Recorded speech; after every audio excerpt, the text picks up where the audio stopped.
भारत का पहला सबसे बड़ा और शक्तिशाली साम्राज्य जिसने पूरे उपमहाद्वीप को एकता के सूत्र में बांधा। यह है मौर्य साम्राज्य की कहानी। 322 ईसा पूर्व में चंद्रगुप्त मौर्य ने आचार्य चाणक्य की मदद से नंद वंश को हराकर पाटलिपुत्र को राजधानी बनाया। उन्होंने सिकंदर के उत्तराधिकारी सेल्यूकस निकेटर को पराजित किया और अफगानिस्तान तक साम्राज्य फैलाया।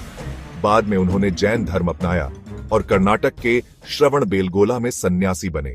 चंद्रगुप्त के बाद उनके पुत्र बिंदुसार गद्दी पर बैठे। यूनानी लेखक उन्हें अमित्रोचेट्स कहते थे। उन्होंने साम्राज्य को दक्षिण भारत तक फैलाया और ग्रीक शासकों से संबंध बनाए।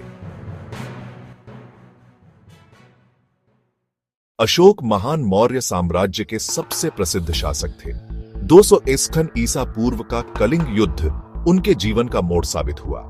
भयानक जनहानि देखकर उन्होंने बौद्ध धर्म अपनाया और धम्म नीति का प्रचार किया। अशोक ने स्तंभ और शिलालेखों पर संदेश लिखवाए और उनके पुत्र महेंद्र व पुत्री संघमित्रा ने श्रीलंका में बौद्ध धर्म का प्रचार किया। मौर्य साम्राज्य का प्रशासन केंद्रीकृत और संगठित था। 4 प्रमुख प्रांत पाटलिपुत्र, उज्जैन, तक्षशिला और सुवर्णगिरि।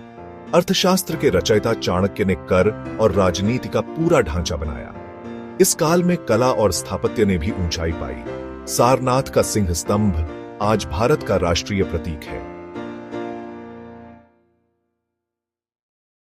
अशोक के बाद साम्राज्य कमजोर शासकों के कारण टूटने लगा।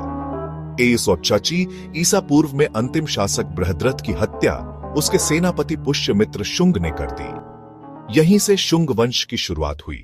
मौर्य साम्राज्य भारत का पहला महान साम्राज्य था जिसने राजनीतिक एकता स्थापित की और बौद्ध धर्म को विश्व भर में पहुंचाया।